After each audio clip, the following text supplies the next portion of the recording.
After this video, you will be able to extract all 250,000 game files from Wizard101's WAD archives. This tutorial is designed for intermediate to advanced programmers. However, if you prefer not to code, a link to the complete program is available on my Patreon. Check the description below. To begin, I will create an empty project named tutorial, which will house all sub-projects in the series. Let's add our first sub-project. Ensure you select your preferred SDK so subsequent projects can inherit from it. When you're using IntelliJ as your IDE like I do, that is. For this video, I will create a module named KIWAD tools.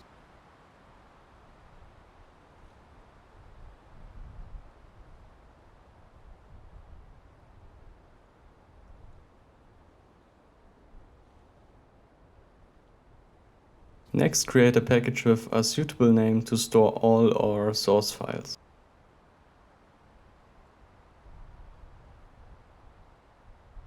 I will start by abstracting the I/O. The initial method will read the given file and return its content as a byte array. I prefer to catch each exception individually to log them. This is handy when you're running your app outside the IDE, as any issues can be diagnosed from console messages. Always remember to catch the broader exception last to allow more specific ones to be caught first.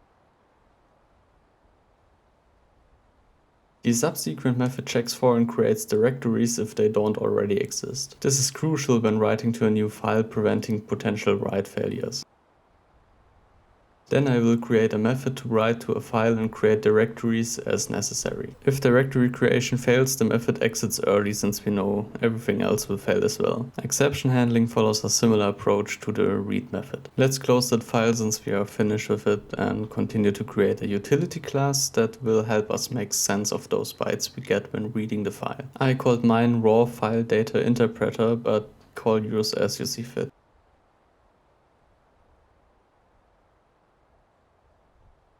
The inflator object is Java's implementation of zlib. It's globally declared because many WAD files are compressed, and recreating this object for each file would be inefficient. The byte array references the data read with our I/O method. Given the small size of Wizard101 archives, reading the entire file at once is acceptable. If files exceed 2 GB, chunk reading would be necessary. The next two methods will help us navigate in the byte array. Skipping bytes simply adds the number of bytes to skip to the offset, and jumping simply sets the offset.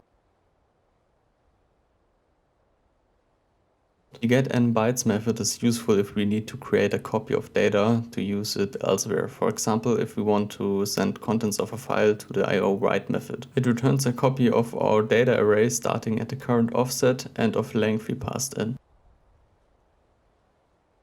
The getString method is basically the same, but it returns a string instead of a byte array. This will be useful if we want to read file paths or other text from the WAD archive. WAD files contain 32-bit integers in little endian format, so we need to be able to extract them as well. Since this is not a tutorial for bit masking or bit shifting, I won't go into detail on how this works, but it's pretty easy to understand. Click on the top right to see a good tutorial about it if you're interested. As I mentioned, most files are compressed, so we need a method to handle decompression. First, we need to reset the inflator since we are reusing it. Then we set the input and inflate the data to its original size.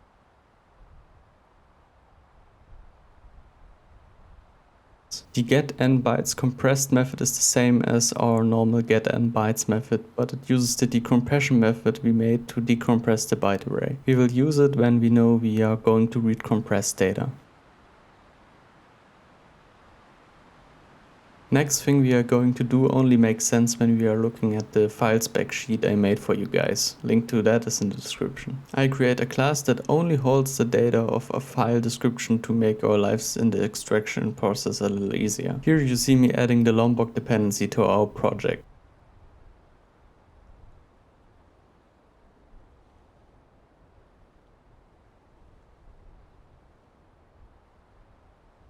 The annotations you are seeing here come from Lombok and make data transfer objects much cleaner. Notice that I don't include the checksum, that's because we won't ever use it, but you can include it if you happen to need it.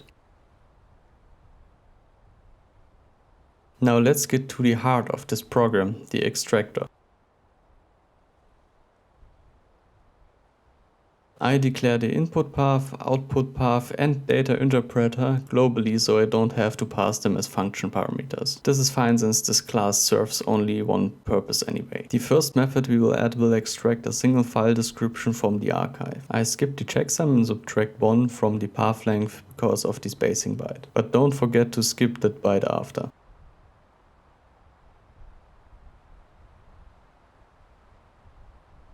The next method uses the previews to extract all the file descriptions there are based on the file count of the archive. I use a basic for loop instead of an advanced one just in case the file count of the archive is 0. I insert a constant at the top of the class that will determine how many empty file samples will be taken before the file is considered empty. This needs to be done since not all Wizard101 game files actually contain anything. Some of them are just empty for whatever reason. The corresponding method returns whether or not the file is empty. It's important to calculate the minimum between our constant and the length of the file so we don't get an index out of bounds exception. After that, we create a method to retrieve the data of a file from the archive based on its description. The only thing this function does is jumping to the starting offset of the data, deciding if it's compressed or not and get the data, and at the end check if the file is empty. If it is, return null so it won't be extracted.